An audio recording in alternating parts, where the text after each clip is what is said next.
దాని ముందు నాకు తెలియదు పల్నాడు అంటే ఏంటి. ఆనెస్ట్లీ ఇండియా లెవెల్లో పల్నాడు గురించి ఏం తెలియదు ఎవరికి. అందరికి విజయవాడ, విశాఖపట్నం, తిరుపతి తెలుసు అంతే. పల్నాడు గురించి ఎవరికి తెలియదు. ఇప్పుడు పల్నాడు మొత్తం ఫేమస్ అయింది మొత్తం India wide. But for what?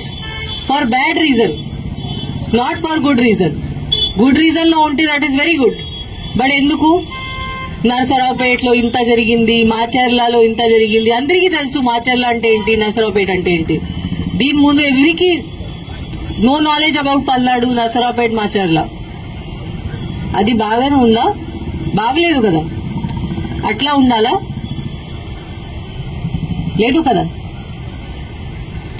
So ఇప్పుడు this is the last thing. ఇప్పుడు 4th నాడు మనకి కౌంటింగ్ జరుగుతుంది.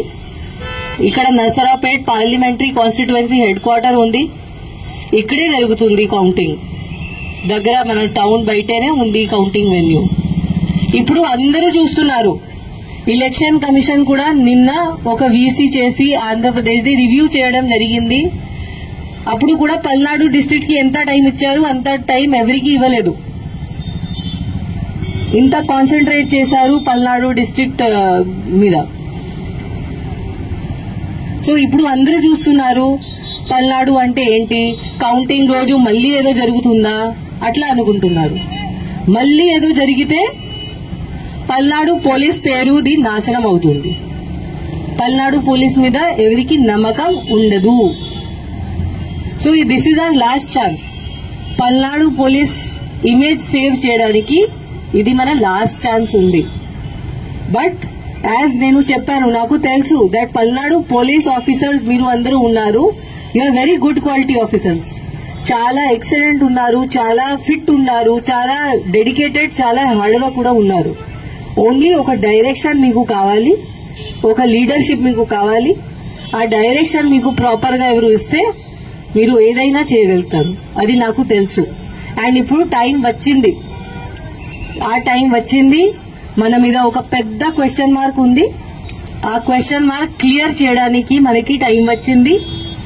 మనం ఇప్పుడు చూపించాలి that how strong Palnadu police can be. కి ఇక్కడ నరసరావుపేటలో, పల్నాడు డిస్ట్రిక్ట్ లో పల్నాడు పోలీస్ ఉంటే ఎవరు ఏం చేయడానికి లేదు. ఏం క్రిమినల్ యాక్టివిటీ ఇక్కడ జరగడానికి లేదు. ఇది మనం ఇప్పుడు ప్రూవ్ చేయాలి అందరికీ. ఇక్కడ ఓన్లీ పీస్ఫుల్ ప్రాపర్ బిహేవియర్ జరుగుతుంది. అరాచకంగా ఇక్కడ జరగదు. ఇది మనం ప్రూవ్ చేయాలి, చూపించాలి. ఎవరికి ఇంత ధైర్యం ఉంటే బయట వచ్చి ఏదో గొడవ చేస్తే మనం వాళ్ళకి అసలు వదిలేము. ఎవరైనా ఎనీథింగ్ మన ఇన్స్ట్రక్షన్స్ ఎవరు ఫాలో చేయకపోతే, వాళ్ళు బయట వచ్చి గొడవ చేస్తే, మన 144 కూడా ఉంది, ఇప్పుడు కూడా ఉంది. ఇప్పుడు పబ్లిక్ బెనిఫిట్ కోసం మనం ఇంత స్ట్రిక్ట్ గా ఇంప్లిమెంట్ చేయట్లేదు. బికాస్ దానివల్ల చాలా మంది innocent persons, small shop keepers ఉన్నారు. వాళ్ళకి చాలా నష్టం జరుగుతుంది. కాబట్టి మనం ఇప్పుడు రిలాక్స్ అయ్యాము. 1 జూన్ నుంచి మనం మళ్లీ 144 సెక్షన్ ఇంప్లిమెంట్ గట్టిగా చేస్తాము. అప్పుడు ఎవరు బయట తిరిగితే ఆర్ ఎవరు ఎనీ ఇల్లీగల్ యాక్టివిటీ చేస్తే, ఇక్కడ మద్యం తాగితే బయటే, రోడ్ మీద రౌడీజం చేస్తే, ఇప్పుడు కూడా రోడ్ మీద rowdyism, any type of criminality ఎవరైనా చేస్తే క్రిమినల్ బిహేవియర్, అది మనం అస్సలు యాక్సెప్ట్ చేయము.